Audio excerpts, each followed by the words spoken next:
I'm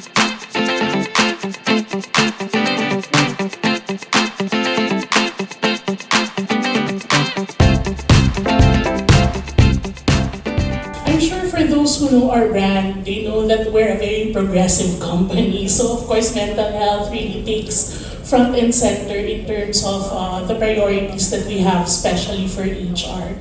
So for a mentally healthy workplace is a supportive workplace.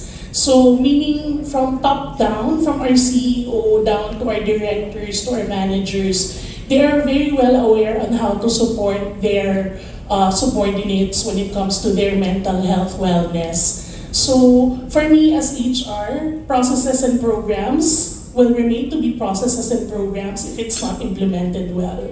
So first of all, we educate our leaders to really acknowledge and to really look at mental health as something that's a priority for us to have a productive workforce. So for me, that's what a mentally healthy workplace looks like.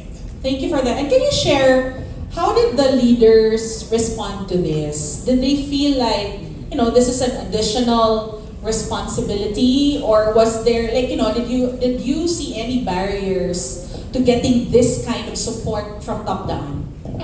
Okay, first of all, we start with culture building. So you build that culture as HR professionals. It is our responsibility to build that culture of awareness for mental health. So you educate them, you train them, and you make them understand how this impacts the day-to-day operations of their work and how it will have a long-lasting effect in the future. That will affect them if ever it is not taken care of. So basically, for them, there's that understanding. So it doesn't have to be immediate. You have to have several engagements. You have to have several trainings. And then you will get to that point when they would learn to be open to it and to accept it.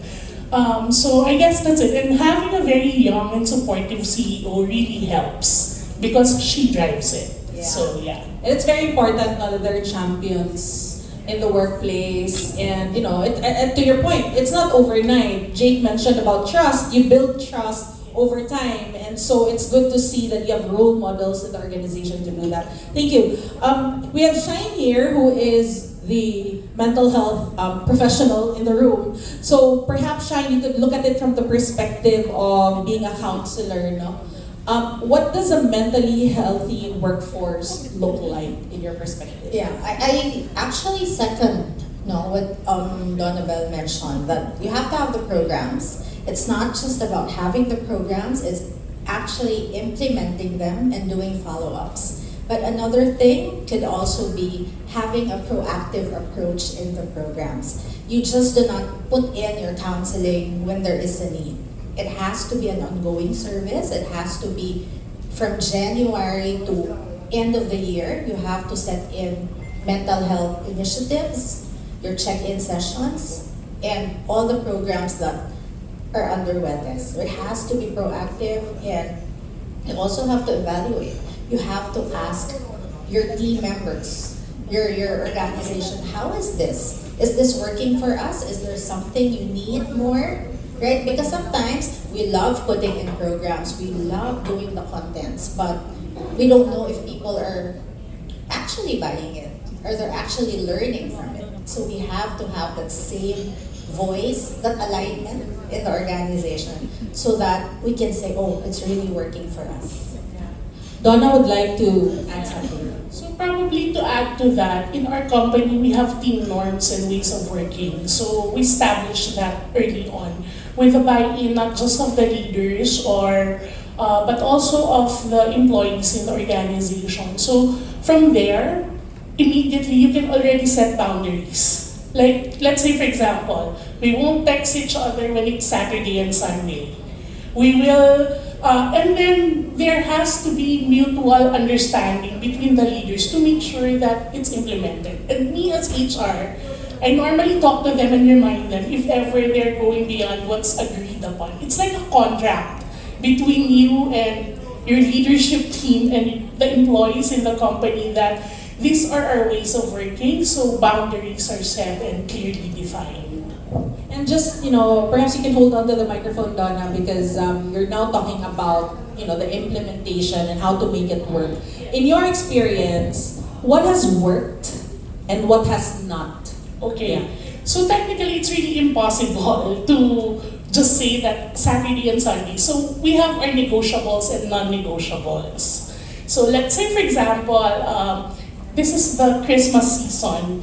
Normally during Christmas, the company implements a paid shutdown period. Okay, so that's something that's non-negotiable because people already expected that we will have like 5 days or 4 days of break, which also serves as a time for them to recharge and to get together with their families.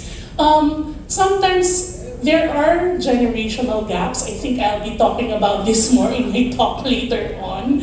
So priorities are quite different from previous managers, from what, especially with me, because my stakeholders is the Gen Z crowd. So there's really that understanding that some would brush it off and say that, but where is the boundary? And that's where professionals come in. So like for us, we are partnering up with a mental health platform, and definitely that's where we get our validation.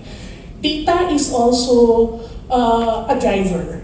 So let's say, for example, when it comes to exit interview surveys, I present to them the facts, like which departments have the most resignations and why are they resigning. So basically, that's how we drive it, and that's how it works. Because even if it's not working, if you present them with data, as my CEO says, data never lies. So they will be presented with facts. Yeah. And it's refreshing to hear how you are driving the programs and adjusting as well based on the data that's presented to you. How about for you, Jake? Like, what is working in your organization at the moment, and Okay. what do you think are the gaps as well? Right. In our organization, the thing that really works for us, because maybe some of you would agree, those people who don't have the luxury to buy an IA or HRIS. So we had to roll out a happiness index survey.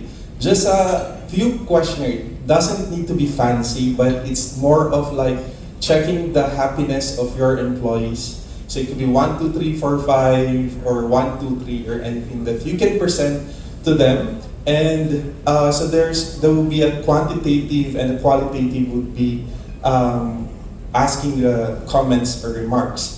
So first we have that, and then after that we polish a mental health toolkit, which are available to our employees. It's a PowerPoint presentation that is accessible to everyone. So anytime they can pull out these references, as mentioned also by earlier speakers. So we have this 24 hours hotline, and it's confidential. No, you cannot make chismes out of it.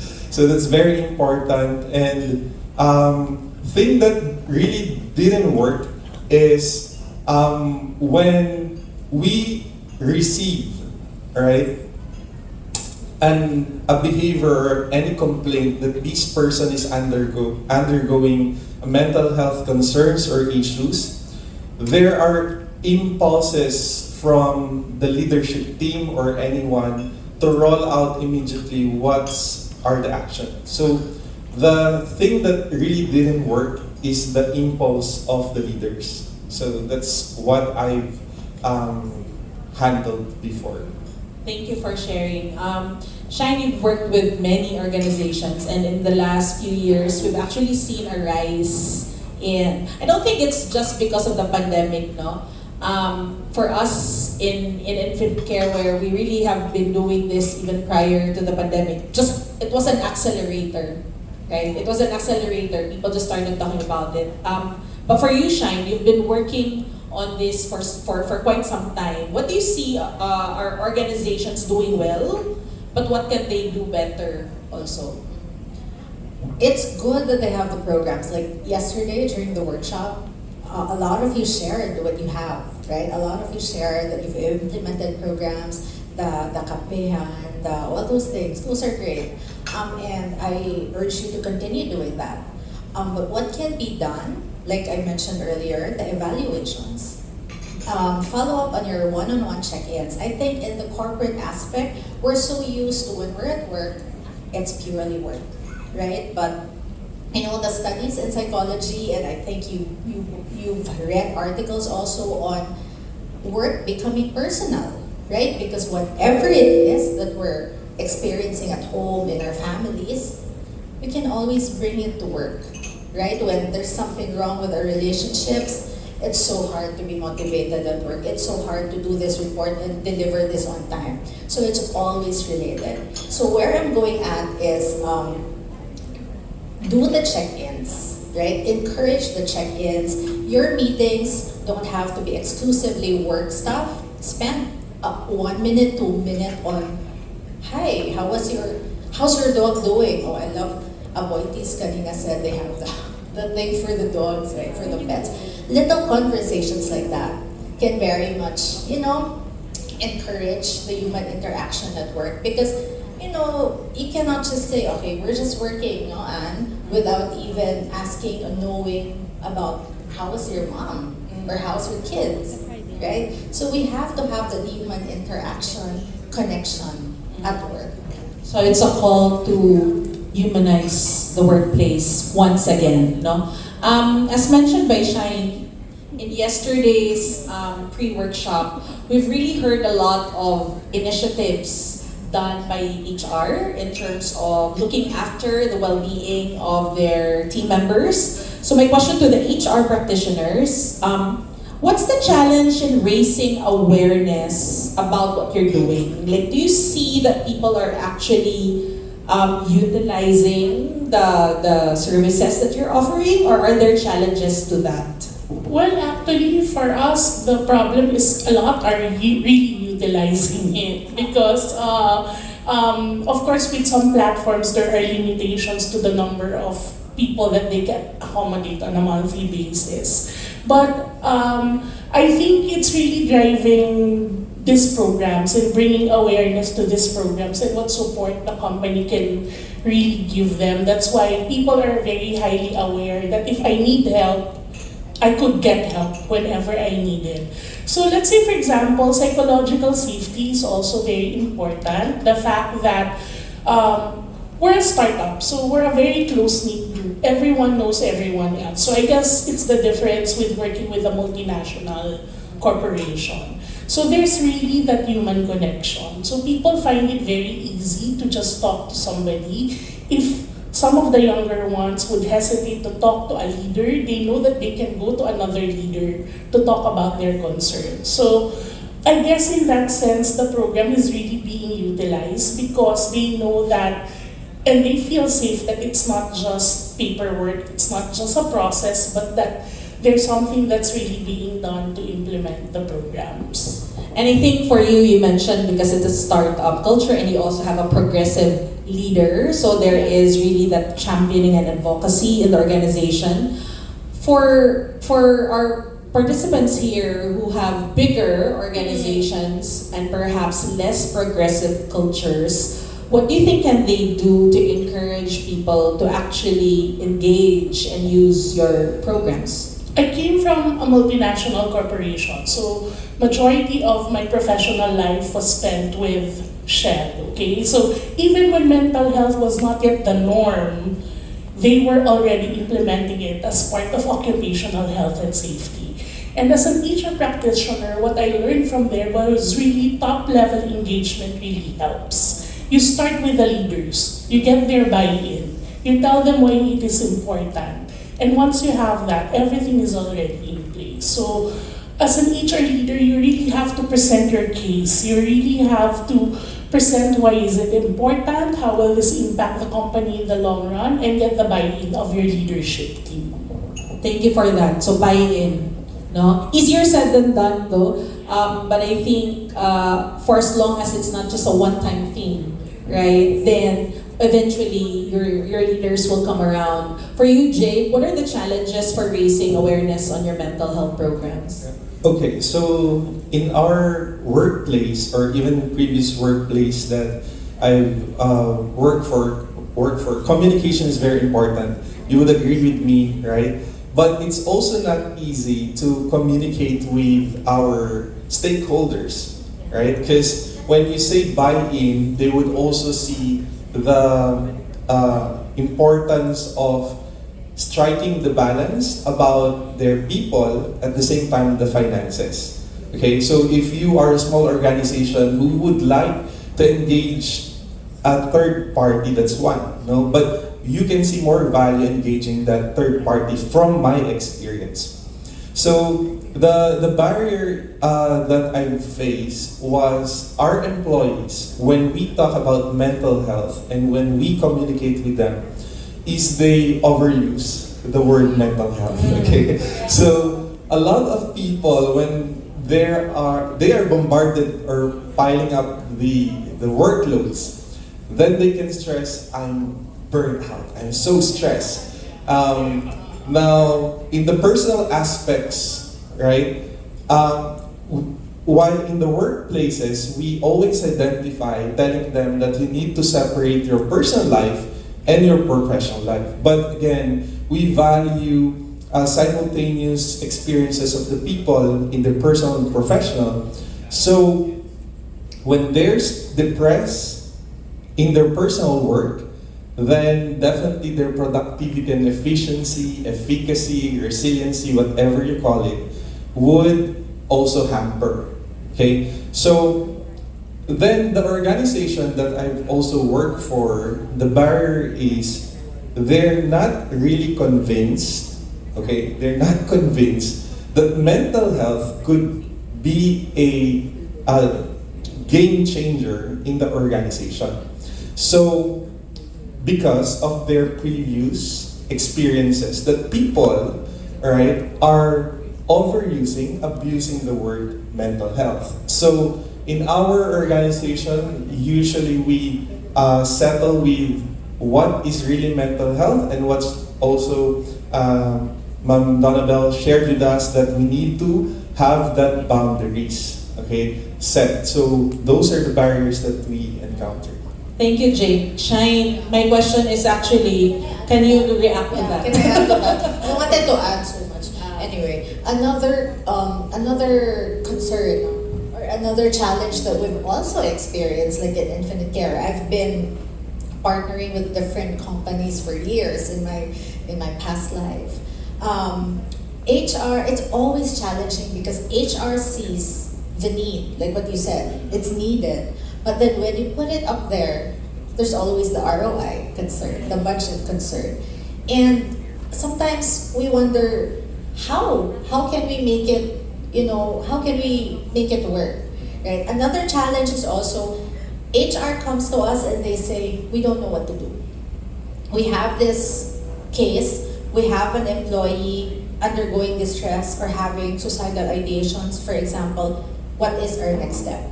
So when you don't have the policies in place, when you don't know who to turn to, it can be very challenging, right? So that's another challenge as well. I'd also like to get your reaction on what Jake said na overuse yung mental health, no? What's the right response? Yeah, we get that a lot. We get that a lot. Like, we get this question from leaders. Now, how do I know that if it's because they're applying for a leave, na totoong depressed talaga yan? Yeah. What's the right way to approach that? Yeah, okay. When the pandemic happened, a lot of people really reached out and said, HR would say, a lot of people are getting depressed. What is depression? I think sometimes it's easier for us to say we're okay than we're not. Right? Remember, there was a question yesterday that said, when you ask somebody, how are you? And you just say, I'm okay. We never tell the truth. It's not that we're afraid, but we also feel like we don't want to burden others. Right? When we say, there's something going on with me. The truth to the matter is, based also from my work as a licensed psychologist, is that it's easier for people to say they're okay. So when somebody tells you they're burnout, it may not exactly be the term burnout, but definitely there is something underlying. Okay? So we do not just say, okay, burnout. Ano bang pinagkaka-burnout niya? Diba? It's a very negative judgment. But we have to look deeper. If it's not burnout, what is it? a lot of people would come to us, would ask for counseling because they're stressed at work. But when you get into conversations with them, it's because their relationships with their family is at stake, or their personal health is also challenging. And it comes out because we're at work Mondays to Fridays. Ang nagiging excuse natin is work. Right? So when people tell us, I'm burnt out, I'm depressed, we always have to look deeper. Ask the person, okay, what can I do to help you? Not, minsan you'd feel like, no, you're not performing well na nga eh, and then you tell me pa that you're burnt out. Right? So you'd have that na performance versus your mental health. We always have to look into that. We worry about that. Right? So how do we get into that level, get into that conversations? That's why it's crucial for organizations to also have your mental health assessments. Because that's also one way for you to know, like, kumusta ba? How is everybody really feeling? If this one person is telling me she's burnt out, and then the rest are okay, oh, there must be something going on. But if it's the entire organization based from your assessment is telling you, oops, everybody is going through this phase, let's do something. As HR, you can definitely do something, right? So what I'm getting is, don't dismiss it just because you don't agree. No, Jake mentioned don't invalidate, because I can relate. No, I think I've said I'm okay more than I've said, you know what, I'm actually not. So I think we have to, we have to be more sensitive to what people are telling us. Which reminds me about really the challenge here is the stigma. Still, even if people are more aware about mental health issues and companies are already addressing it. So in your experience, what has been helpful in lowering the barriers towards, talking about mental health openly? Pinasa nila kay Yeah. Mike. I guess for me, I have it easy because of my stakeholders, my crowd, which is Gen Z, and it's really talked about sa kanila. So, wala akong masyadong barriers because it's a generally accepted fact. The moment that they enter the workforce, the first question, even with recruitment, how do you value mental health? That's normally a question that I normally receive in my interviews. So, from the very beginning, everyone is already aware. So for me, it's a different ball game eh. So parang it's the leaders that I have to get the buy-in from rather than the employees to utilize mental health in the workplace. Another thing, if I may add on to what Ms. Shine has said a while back, I think this is also critical. This is also why it's critical to get a platform, a mental health platform. Because as much as we would want to help mentally, we're not really licensed or professionals to be able to validate if it's a mental health issue or a mental health excuse. So that's why you have to get the help of a professional, and as HR, we have to engage with that professional to make sure that from the beginning and the onset of the case up to the end, we are there in the journey for us to be able to really see if this is really a valid mental health issue. And it really underscores how, as HR professionals, there's also ongoing education for us, right? Because as you said, the workforce has changed. Gen Z na sila. So we have to be, we have to understand how to speak to them in a relevant manner, right? How about for you, Jake? Any challenges regarding the stigma around mental health? Yeah, we have the same experience. The keenness of the stakeholders about mental health was really well supported in our organization. But I'll be speaking on behalf of those people who are not yet starting mental health or who have some challenges in the mental health, raising the mental health in your workplaces. So always remember that awareness really unlocks the mental health concerns and issues. Therein, you can help people more, right? So putting that in awareness, level of their awareness, that's number one. So second is some of the challenges that I've also faced in the organization is the workloads over putting the priority in the workplace. So I'd like to share with you that a good company always recognize and prioritize the mental health of their human capability to your workplace next to the profit. Would you agree? Yes.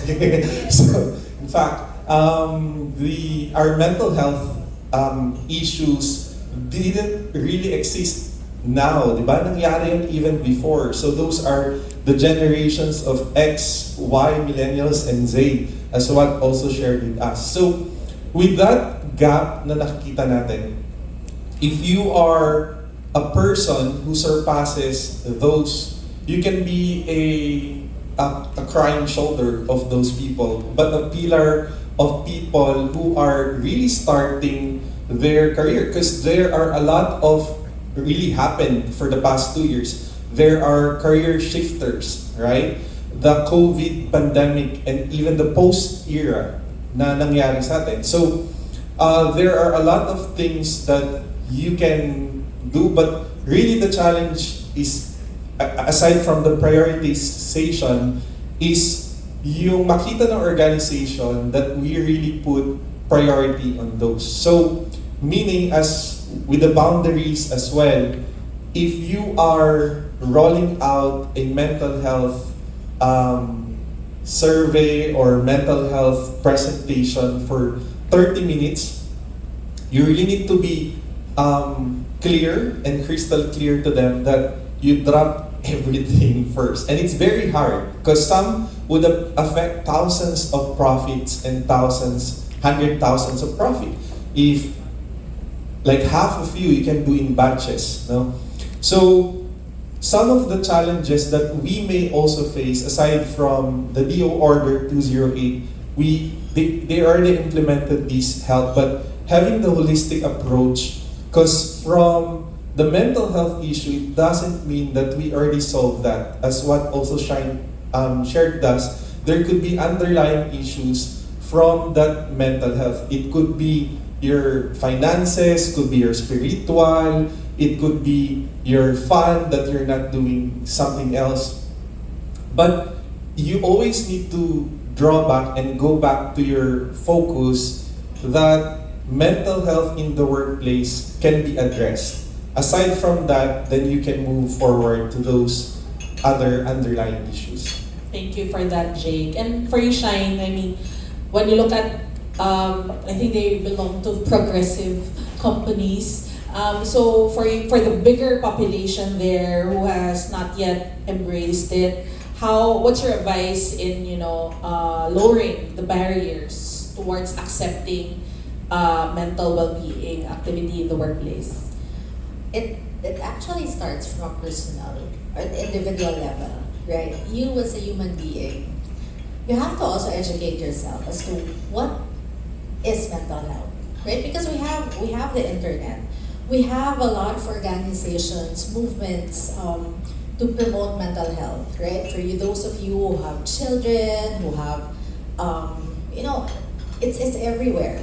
But in terms of our understanding, where are we? So it begins with us in order for us to put it in place.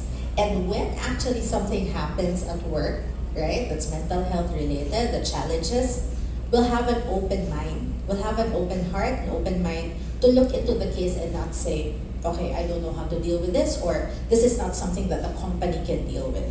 Right? Again, it's the humanistic approach, which we all need, coming from the pandemic, of course. And for us to have that openness on what mental health is, because yes, the stigma is still there, but we also don't allow the stigma to just keep going around. We have to do something about it. That's why you're here. That's why we're all here. We're talking about mental health. And it begins with us, right here, right? When we go back into our organizations, we go back into our offices, what programs can we put in place? It doesn't have to be a whole big, not something that will shape the budget of your company, right? Nothing like that. We can start with little initiatives, right? And it starts within us. And think about it, it's not just within the organizations, it's also something that we can apply in our own personal lives. The education, the awareness of what mental health is all about. I'm loving this conversation, but I'm reminded by my watch that I have less than 10 minutes left. So we're down to our last question, which is, for you, what has been the most important learning that you got from implementing these programs, and what advice or call to action would you share with our attendees today? Si Donna ulit. I guess for me, the greatest learning is that there's no one-size-fits-all solution to mental health issues in the workplace.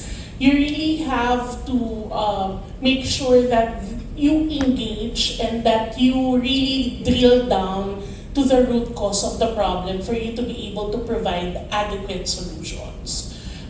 It's always a partnership between the leaders and the employees. So both sides would have to be heard. There always has to be surveys or data-driven engagements for you to be able to provide what will work best for your company. So I guess another tip that I can probably give, when I was with Shell, what we did with the mental health program was to bring it down to the departments. So it was not actually HR who was running it. We trained the trainers. So for each department, there is a mental health advocate.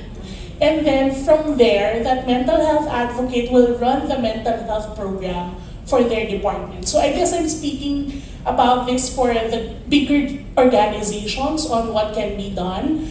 Because if that happens, there's more connection in terms of the mental health program, and there's an affiliation, and you also get the buy-in because even the leader is involved and they have the ownership of the program. So I guess that's something that people can implement, or the HR professionals here can implement in their organizations. Yeah, you're making it more personal and you're investing in the relationships, no? Yes, Jay, for you.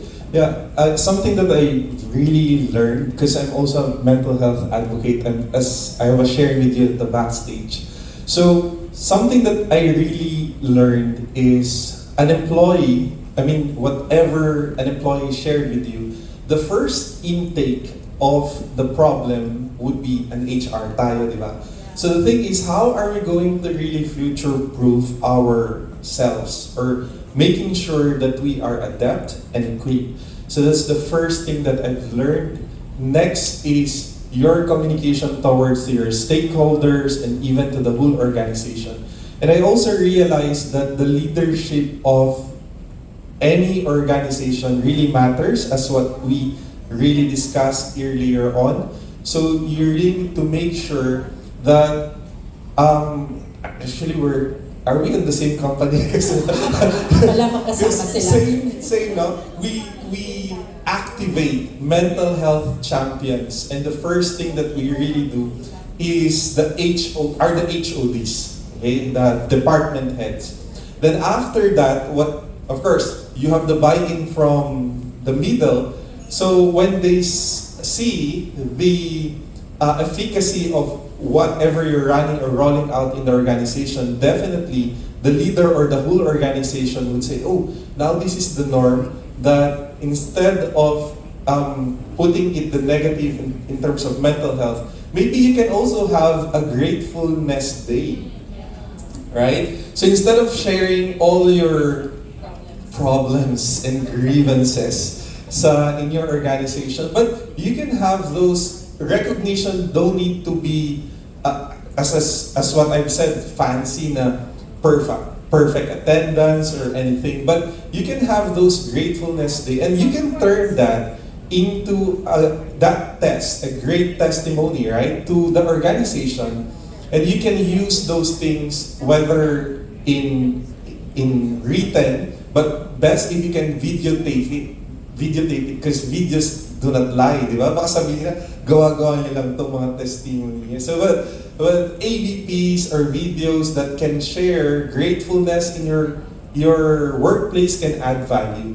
So, those are the things that I've learned. Call to action is Now that you are the first layer na pagsasabihan or pagsisharean ng mga problema, right, ng ating employees. So call to action is also, it should be awakening for us to also equip and educate ourselves. So it means that we don't need to settle as what we know or what we heard or what we read, but also activating these industry partners. So if you have, for example, we have an HMO that they can provide some webinars or trainings with a limited number in a year, like 2 times in a year. So I exhaust that, I utilize that, and provide it to our employees. But the next step is the continuity, right?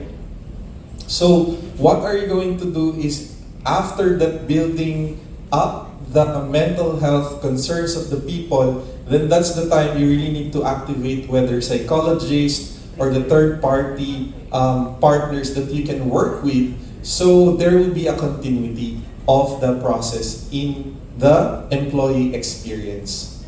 Thank you for that, Jake. And last but not the least, Shine. Okay, my takeaway. It's okay to ask for help at that individual level. It's also okay to ask for help at that organizational level. Meaning, you as the frontliners, HR, you're doing such a great job of taking care of your employees. It's also okay to ask for help for those or from those in the profession, because you cannot do it all, right? You cannot take care of everybody and take care of their compensation and benefits at the same time and make sure that they're getting the counseling that they need. So ask help, right? Partner with a provider or program that suits your organization the most. Thank you, panelists. So I learned, my top 3 takeaways from them are: 1, it starts with the culture. So really ensuring that it's not just the employees themselves, but it starts at the top, starts with leadership. So that was my first takeaway from today. The second, it's all about being human, making it personal. So really checking in with people, how are you? And not invalidating what they're feeling. And third, making it holistic as an approach. Really making sure that there's continuity and that you evaluate as well how effective these are so that you could adjust along the way, and making sure that really it appeals to the employee population. So thank you very much for this insightful conversation. If you'd like to catch them, you could, I think, look for them and really just get best practices. Thank you, everybody, and I hope you learned as much as I did from our panelists. Thank you.